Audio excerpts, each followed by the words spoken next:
Thank you, Isaiah. Good morning, everyone.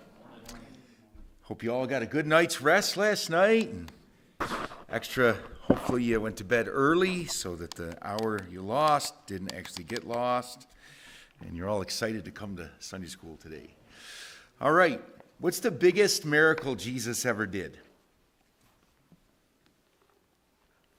It's not a trick question. As far as numbers, feeding of the 5,000. That's where we're going today, Luke chapter 9. This is the biggest miracle Jesus did as far as numbers. And all four gospel writers record it. And so we will be kind of I want to look at Mark a little bit and John a little bit. But all four gospel writers do record it. The other records kind of fill in the blanks, so to speak. Probably you learned this miracle if you grew up in church. This is one of the first miracles you learned. The lad brought his lunch, and he gave his lunch, the 5 loaves, the 2 fishes. Jesus multiplied that and fed 5,000 people, probably more than that, and we'll look at that too as well. Truly a remarkable miracle. I was trying to think as I was studying this, the context in my life where I've been around large multitudes of people, large groups of people. The college I went to was student body at that time around 4,000 people. They had a very large dining common. Enormous amounts of food was put out to feed everyone. And they were fed in kind of shifts somewhat. The dining common was open at, I don't know, maybe you remember, Nick, 11:30 or 12 till like 1:30. It was open for a long time, so they're constantly making food. And that was only 4,000 students. There was 5,000 men here and probably others as well. We'll look at that. And the amount of food that was distributed, the amount of food that was literally created by Jesus is an amazing miracle. So let's look at this for a time here. Now, this miracle, does it actually end, does the entire story end when Jesus finishes feeding them? Or is there more to it, more to the story? Not to the miracle, but more to the story. Does it end when the 12 baskets are collected, everybody goes home, everybody is full, and everybody's happy? Does that story end there, or is there more to learn?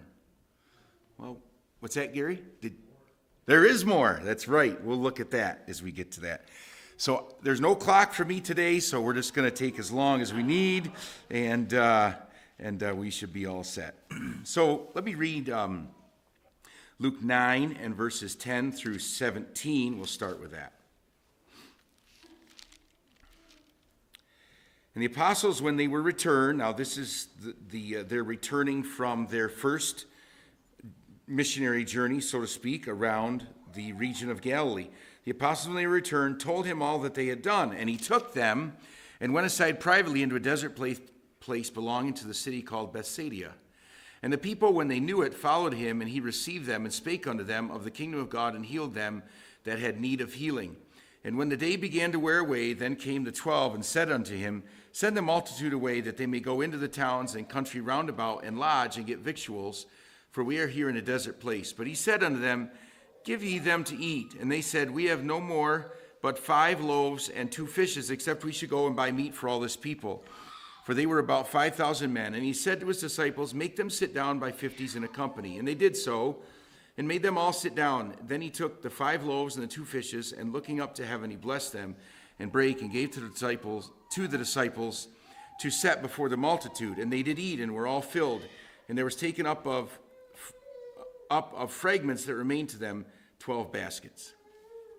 So this is quite a miracle, quite a multiplication of the food that they had. I'm just going to shut this off, I guess.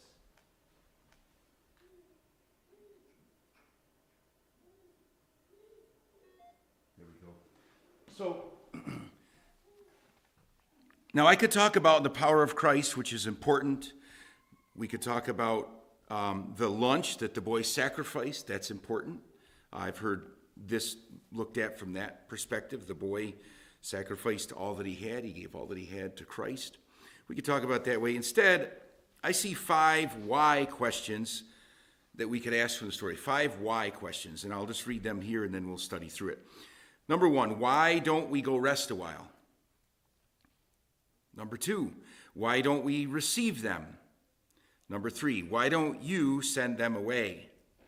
Number 4, why don't we feed them? And lastly, and it's more of a concluding question, why are you interested in Christ? So first of all, why don't we go rest a while? Now, Luke 9 and verse 10, we just read that. There's more to this. Mark records more than this. The apostles returned and told Jesus all they had done, and he took them and went aside privately into a desert place belonging to the city called Bethsaida.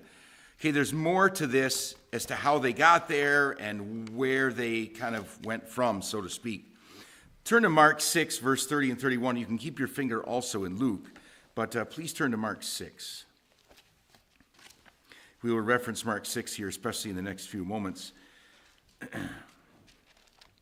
Mark 6 and verse 30 and 31. I'll read what is recorded here of the same moment.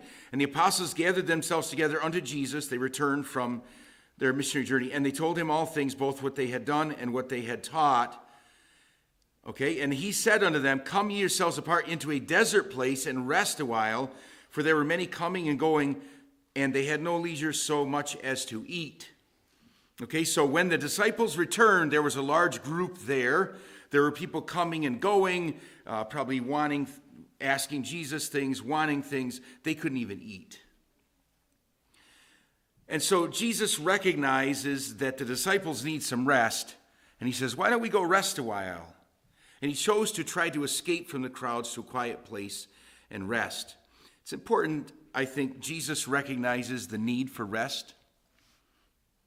I don't know about you and maybe others that you know. Maybe they work a lot. They don't want to rest. It's important to rest and take a break from work. Working all the time is probably not the wisest thing. Jesus created the world in 6 days. God and Jesus created the world in 6 days, but the 7th day he rested. And I hope that you understand the need for rest. And God designed our bodies to work hard, but he also designed us to rest. The disciples had been traveling. They had been talking to people, which is tiring, and visiting and doing things, and they just needed a break. How thoughtful it is of Jesus to consider the needs of these men and provide for the simple things in life, like rest. Now look at verse 32. And they departed into a desert place by ship privately. Now Luke doesn't record that they took a ship, but Mark does. And so they departed into a desert place by ship privately. And I'm assuming that they left Capernaum to go to Bethsaida by boat. Now they went to Bethsaida.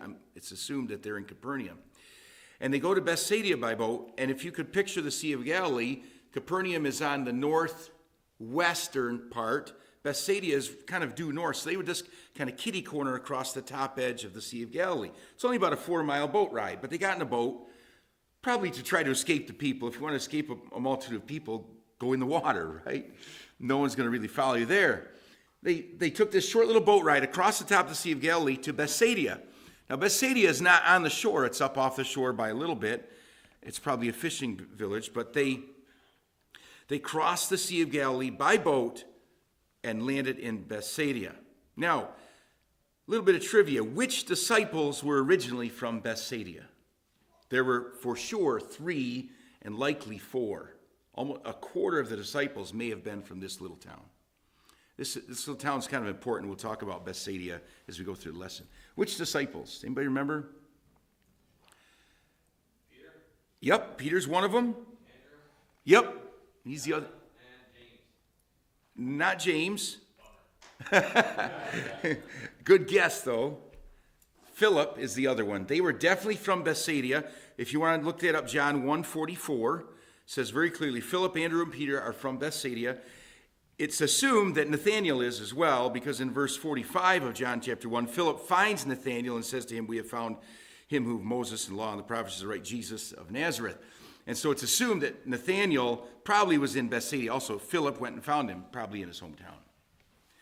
Not sure about Nathanael, but certainly Philip, Andrew, and Peter, and probably Nathanael. And so Jesus probably says, hey, let's go to Bethsaida. Some of you guys are from there. Let's just go rest up in Bethsaida. Not much is happening up there, and the multitudes are down here. Let's just get out of here. So they traveled across the water about 4 miles to get from Capernaum to Bethsaida. And they had some time to rest in the boat, which was nice. Now look at Mark 6 and verse 33. And the people saw them departing, and many knew him, and ran afoot thither out of all the cities, and outwent them, and came together unto him. Now, what that means is everybody saw Jesus and the disciples leaving, and they figured out that they went to Bethsaida, and they went by foot and beat them there. Now, that's a 7-mile journey by foot. And they came out from all the cities, it says here in verse 33. They came out of all the cities. Now, depending on which city they came from, might not be as far. If they came from Capernaum, it would be about 7 miles. Now, that's about from Preble to Homer. I looked that up. It's about 6.5 miles from Preble to Homer. Now, how many of you have run from Preble to Homer just because you wanted to? Probably Gary. That's right. Gary did. And so the multitudes come that distance, and they meet Jesus there. Now, number 2 is the next why question. Why don't we receive them? And look at verse 11 of Luke chapter 9. So we got some background here. Verse 11 of Luke chapter 9. And the people, when they knew it, followed him, and he received them and spake unto them of the kingdom of God, and healed them that had need of healing. Now, have you ever been in this situation? I'm sure you have. I'm probably being a little bit facetious. You are desperately in need of rest and hoping to get away from everything and everyone. And as soon as you think you're going to escape, the things you were trying to escape from followed you there, whatever they are. Or your phone rings. Or someone needs something. Something happens like that. And you're like, I really wish I could get away. This always happens to me, right? And Jesus says, I'll receive you. I'll receive you. The word receive here is the Greek word dekomehi, means to take with the hand, or take hold of, or take up, or to grant access, or to not refuse. Now, you and I, or me, I'm not going to speak for you, but I would probably be like, I wanted to get a break, but, maybe I can hide somewhere else. I don't know. But Jesus, in Mark 6, verse 34, if you turn back there for a moment, you see the reason why Jesus received them. Luke records the word receive. I'll take you up. I'll grant you access. I won't refuse you. And the reason why is verse 34 of Mark chapter 6. And Jesus, when he came out, saw much people and was moved with compassion toward them because they were as sheep, not having a shepherd. He began to teach them many things. And so Jesus, when he saw them come, it wasn't the angst in his heart that maybe I would feel. It was, I'm looking at them and their interests. I'm not looking at my interests. My interests for rest can be set aside for the time being. I'm looking at their interests because they need teaching. It also records, I don't know if Mark or Luke records it, there was healing and eventually feeding. And so Jesus says, yes, I will give you access to myself again. I won't refuse you. Jesus, instead of being upset and by being thronged by people all the time, he chose to have compassion on them and to love them and to sacrifice himself again for them because he viewed them as sheep having no shepherd. They needed healing, so he healed them. They needed food, so he fed them. They needed teaching, so he taught them. Even though he knew he needed rest, he set that aside. Now, he had compassion on them, even though they had wrong motives. Now, we know Jesus knows everybody's heart, and I'm sure he knew their motives. Why were they following him? Why did they run 7 miles to catch up to him? What is their interest? Was it worship? Was it love? Was it, he's the Messiah and I want to be near him all the time? Turn to John 6. John records the answer for us there. Why did they follow him?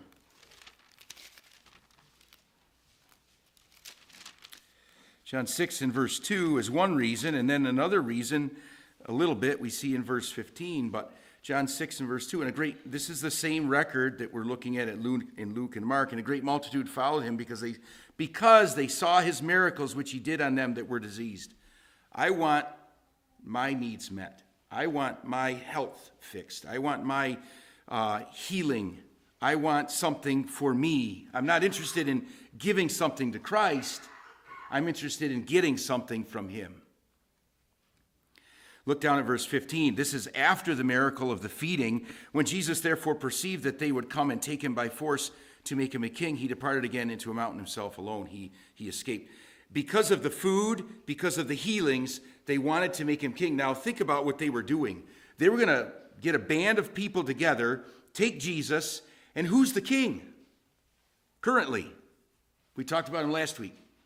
Herod the Tetrarch in Tiberias, not just across the water. They literally wanted to make him king, kick Herod out of his palace in Tiberias and say, Jesus is king of Galilee. And Jesus says, I'm going to have nothing to do with this. They wanted to make him king because, well, free food, all the health care you want. Why not have a king like that, right? And even with all these wrong motives, Jesus had compassion on them. They were looking for the benefits, but they weren't looking for the relationship. Jesus certainly knew their self-centered motives, and yet he still had compassion on them because he viewed them as they were, sheep having no shepherd. This is the deep compassion of Christ. He loved the unlovely, he served the unthankful, he gave to those who would take from him. Now, Jesus does not do this forever, and John 6 we'll look at later. We'll see how he responds again. They needed more than just compassion, but at this moment, that's what they needed. Thirdly, look back at Luke chapter 9, verse 12. Our third point here is, why don't you send them away? And when the day began to wear away, then came the 12, these are all 12 disciples, come to Jesus, and said unto him, send the multitude away, that they may go into the town and country round about and lodge and get victuals, for we are here in a desert place. And so Jesus has been teaching, he's been healing, and he's been talking to people, and it's a long time. And, they already sailed across the Sea of Galilee during the day, so they took up some of the day. They probably landed at noon or maybe later in Bethsaida. All these people are there. He's teaching them, and the sun is going down. And then the disciples are realizing, we're going to have a big mess on our hands because we are in a place where there's no food, and these people are going to get hungry. And when you get hungry and don't get food, you get hangry, right? Hangry. Now, you don't need all these people hangry. And so the disciples are kind of trying to ward off what's coming. Now, isn't it interesting that the disciples think that they can tell Jesus what to do? You would think that they'd have a little more respect than that and not really be that direct, but they think that there is only one solution to this large and looming problem. They think that there's one way to solve it. They can see the problem coming, and there's only one way to deal with this. But Jesus had a completely different solution than what they were contemplating. The Lord often has different ideas than we do, does he not? We think that we have the perfect solution for the looming problem, and Jesus does something completely different. Now think about this also in context. Furthermore, the disciples just returned from their first missionary trip, and they were given special powers to do miraculous things. And they had abilities that they hadn't had before. And Jesus had given them these powers, and they were casting out demons and healing people. Don't you think that they would think for a moment that maybe Jesus has an idea also about food? And Jesus, God, knows all things, and he probably has an idea of what he's going to do with the situation. But sometimes we think we know what Jesus should be doing in our lives and in our situations, and we may even go as far as to tell him what to do. We also may be convinced in our own minds that this is the only solution to a problem and the only direction we should go on an issue. And Jesus says, I'm going to go this way when you're thinking this way. We should be all the while, of course, seeking the Lord for his direction.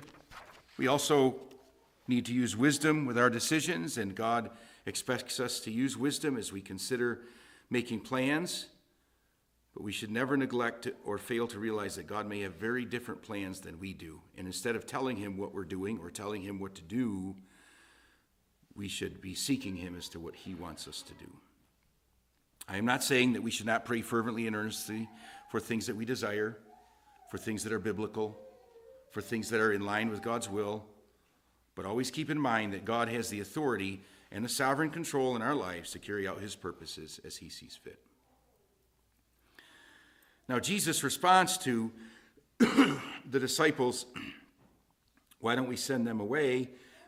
Jesus says, why don't we feed them? Number 4, why don't we feed them? And he kind of surprises them, I think. But let me read verses 13 through 15. But he said unto them, give ye them to eat. And they said, we have no more but 5 loaves and 2 fishes, except we should go and buy meat for all this people. For they were about 5,000 men, and he said to his disciples, make them sit down by 50s in a company. And they did so and made them all sit down. Why don't we feed them? Jesus reveals a completely different plan than what the disciples were thinking. As a matter of fact, he surprises them with a question that they had not even considered. Look at what he says. Why don't you feed them? Now, if I was there, I'd be really taken aback. It's like, Jesus, what are we going to do with all these people? And he says, you feed them. I'm like, I haven't a clue. I have no idea. Remember the context. Remember, Jesus had given them special powers. Now, the powers that he gave them was not feeding multitudes, but he did give them powers. And maybe Jesus was expecting them to think about that possibility, or was he simply challenging their faith? Was he expecting them to do a miracle? They just got back from their first missionary journey and did many miracles. And feeding a huge multitude of people wasn't on that list, but maybe Jesus was expecting them to do something or to think outside the box. Now, their immediate response, look at the text here, give ye them to eat. And they said, whoa, wait a minute. We have no more but 5 loaves and 2 fishes. Or we should go and buy meat for all this people, but we can't do that either. We don't have enough money. There's no stores. It's impossible. They had at least been thinking about it because they rounded up 5 loaves and 2 fishes, right? And they've been thinking about, is there any way we can do this? And this is the best we came up with. But both were rather ridiculous options. This is the maximum extent of their minds as they consider this massive problem. This is as far as they could think as to how to solve this issue. This is the maximum they came up with. It reminds me of what Paul wrote to the Ephesians. God is able to do what? Exceeding abundantly above what we could ask or think. And so we may be facing a looming problem in our lives, and we may have 1 or 2 ideas as to how to solve that. I bet God has 5 or 6 or 10 or 20 ideas, and they may be nothing of what you're thinking of, or I am. And so the disciples, again, kind of failed the faith test. They were thinking on human physical terms and not on divine spiritual terms. They were trying to put together answers that left Christ out of the picture. The lesson here, I think, is when God challenges your faith, to remember that when God challenges your faith, you and I need to remember that he has infinite abilities and solutions that we may never think of. Trust him. Ask him to help you see with spiritual eyes how to handle life's issues. I'd like to mention 3 points here before we move on. Just some thoughts to consider. Our circumstances do not limit God. My circumstances are too big, and God doesn't have a solution for this. There's 5,000 people here. We can't feed them. Jesus has no idea how to handle this. Our circumstances do not limit God. Secondly, our supplies that are lacking do not hinder him. I have too little. I have this little lunch. How far is that going to go, right? I think they even said that maybe in a different, one of the other Gospels. I have too little. What did Moses say when God called him to lead Israel out? I can't speak. And God says, I'll send Aaron. Aaron really didn't do a lot of speaking. Moses was enabled by God to do the speaking. Our supplies that we are lacking do not hinder him. And lastly, I think this is most important, well, very important. He involves and uses the disciples to do his work. In other words, Jesus wants you involved in what he is doing. And that's a great thing. If I can be involved in God's work with him, I am thrilled to death. And I hope you are too. Jesus says, I want you guys to watch this miracle, and I want you guys to pass out all this food and bless these people through me. And that's what Jesus did. Our circumstances do not limit God. Our supplies that are lacking do not hinder him. And he involves and uses the disciples to do his work. Jesus wants you involved in what he's doing. Well, let's look briefly at the miracle, probably the most important part of the story, but we know it so well. But verse 14 in Luke chapter 9 says there were about 5,000 men. Now, my assumption is there were wives there, women there as well, and probably children. We assume that. We're not sure, and I can't emphatically say it. There was at least 5,000 people. If there were wives and children there, 2 children per couple equals 20,000 people. That's a lot of people to feed. 5,000 is a lot of people to feed. But Jesus says there in verse 14, make them sit down by 50s in a company. Jesus planned an orderly way to distribute the food that he was preparing to hand out. Groups of 50 here, groups of 50 there. And he's preparing to hand out this food and use the disciples to pass it out. Verse 16 says he took the 5 loaves and the 2 fishes and looked up to heaven. He blessed them. Now let me stop there. The 5 loaves are not the loaf of bread that your wife makes or my wife makes. It's not this big loaf that's big and tall and it's warm and butter melts on it, right? These are basically little biscuits or maybe crackers that this boy had in his lunch. They're just small. They're not a full loaf. It's just a little cracker or a biscuit. And then the 2 fish he had were probably little fishes. They weren't the big, 20, 30-pound salmon you catch out of the Salmon River in Pulaski or wherever you go fishing for those big fish. These are just 2 little fishes, probably dried fish. Just a little lunch. And looking up to heaven, he blessed them, the items. He's just saying, Father, thank you for the food you've provided here. He expressed gratitude to God the Father for these things.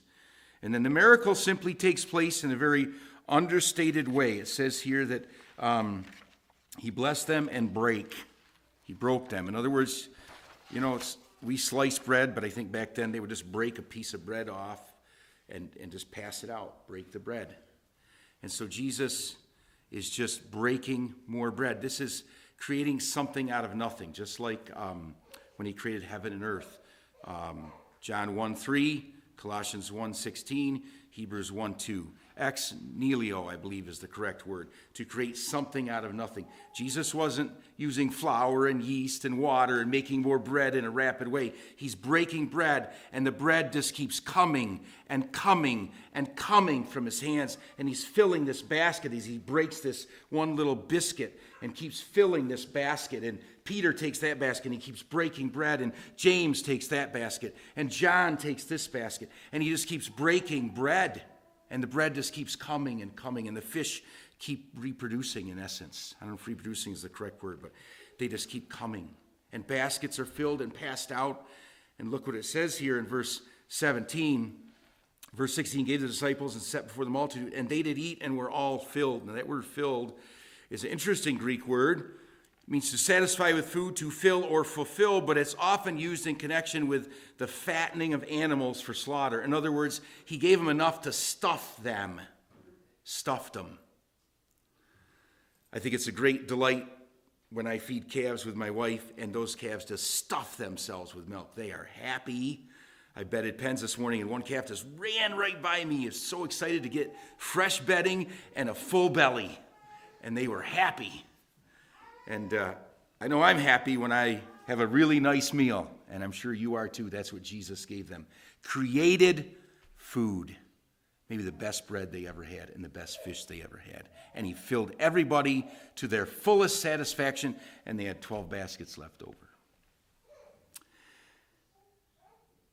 What a wonderful picture of the compassion of Christ. And so to summarize, before we go to our final point, by the way, what time is it? I better at least keep track. I don't have my phone on me, but 11:07. Okay, all right, lots of time.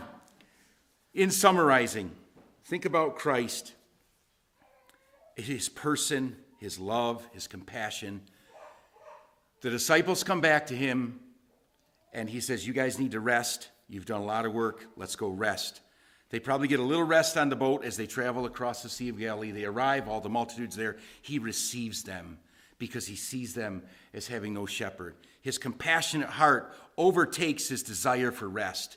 And he says, I love them so much, I want to teach them, heal them, and feed them. The disciples come to him and says, there's no solution to the food problem, send them home. Jesus says, you feed them. And they say, we can't do it, there's no way. And Jesus says, I have a plan.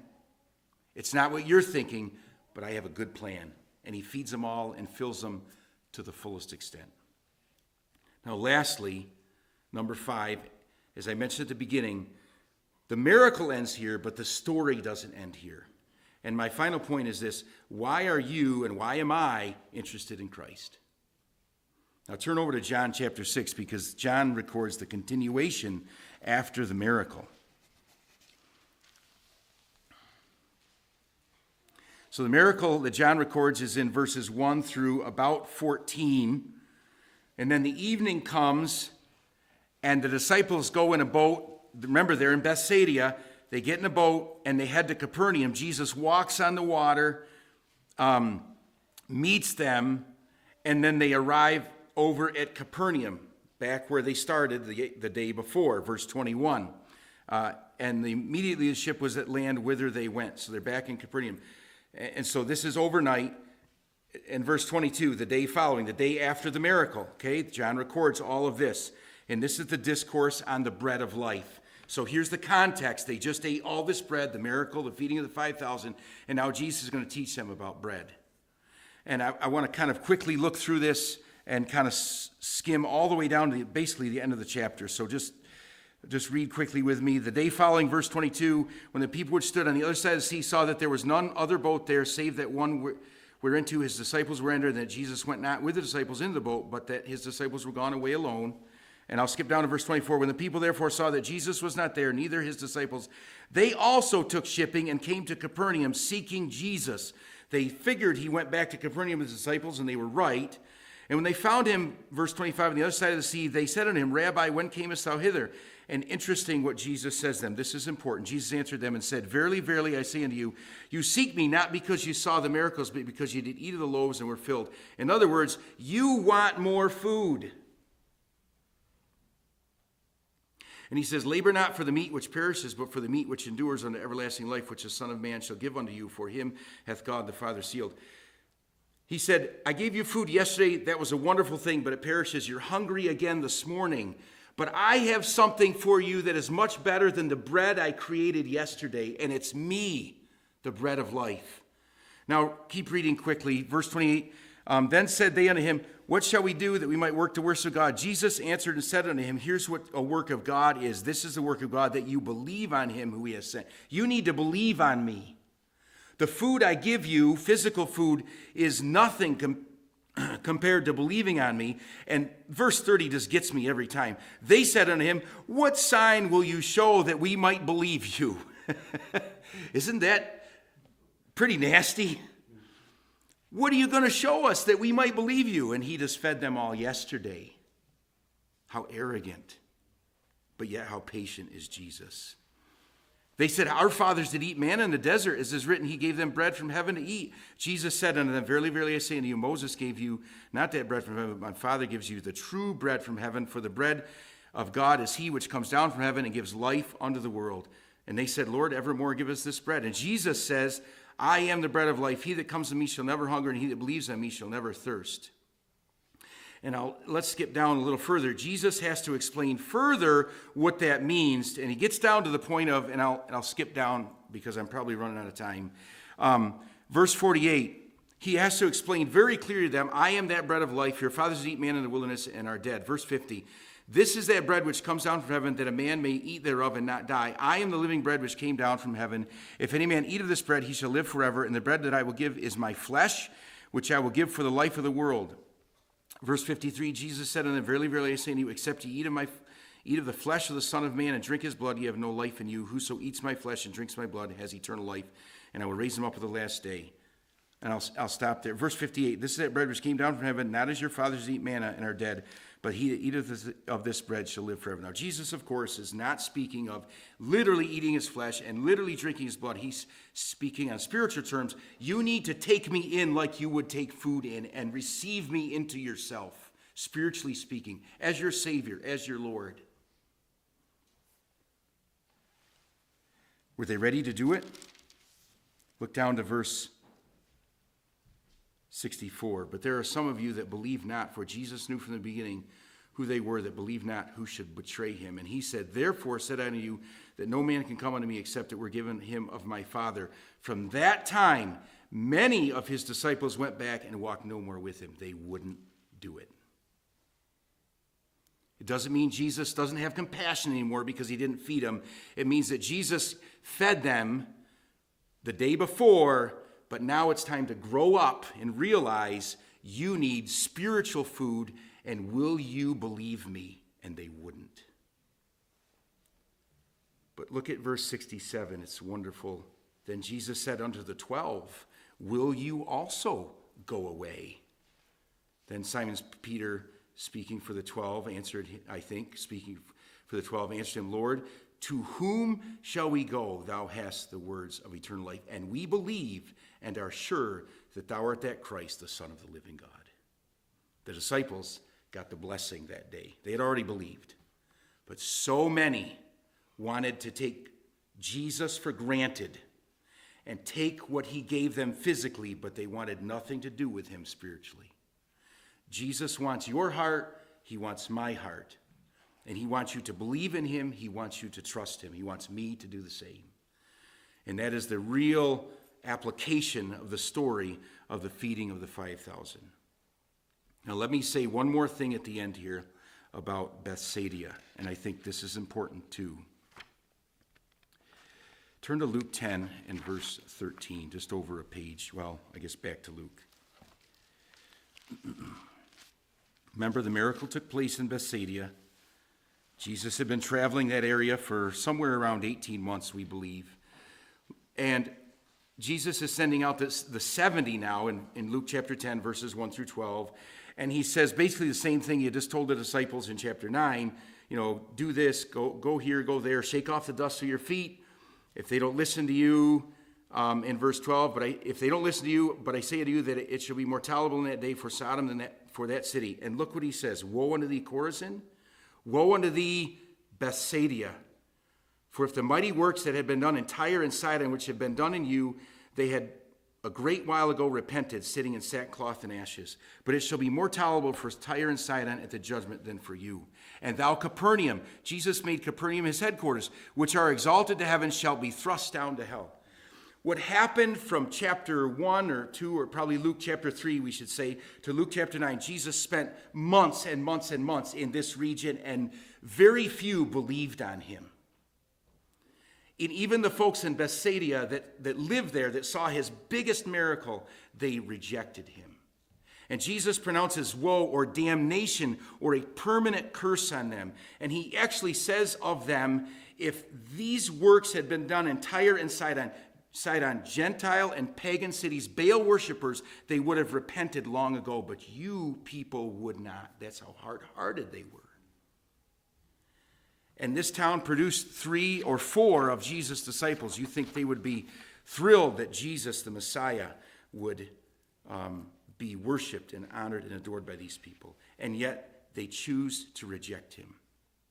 In closing, God expects us to believe on his Son. God has given us more than enough evidence to clearly realize that Jesus is God's Son, the Savior of the world, and if we want to escape his wrath, we must believe on him. And yet Bethsaida, Chorazin, Capernaum rejected Christ, even though he healed probably everybody that had a disease in that area. And he fed them, and he served them, and he gave up himself for them, and yet they rejected him. And God says, I can't do that anymore. Damnation upon them because they rejected him. I trust none of us have that kind of heart, and hopefully no one you know or those that you love will not have that heart, but will turn to Christ if they don't know him already. Father, we appreciate the lesson from the feeding of the 5,000. And Lord, the story doesn't end with a miracle, but the hearts of the people had to be addressed. And yes, Jesus had compassion on them and he fed them. But when they wanted more food, it wasn't what they needed. It doesn't mean you weren't compassionate, Lord. It means you actually were very compassionate because you told them exactly what they needed. They needed to believe on you, and they refused that. And Lord, many left you. And how that must have broken your heart after you fed them, cared for them, sacrificed for them, and yet you watched them walk away. And you said to the disciples, will you also leave me? And they didn't. And we praise you, Lord, for their belief, their faith. Give us strong faith to love you, Lord, for who you are, that you're the Messiah, that you're God, and that we love you and worship you, not for what you give us, but for who you are. Help us to relate to you in a very wonderful way. Help us to look for ways to serve you. Look for ways to show you love instead of looking for your love and your service all the time. Give us hearts of love for you, Lord, we pray. We ask that your blessing on all of these people here. Thank you for their willingness to come today and hear your word. I appreciate that very much, Father. Bless them. Thank you for your word today, Lord, in Jesus' name. Amen.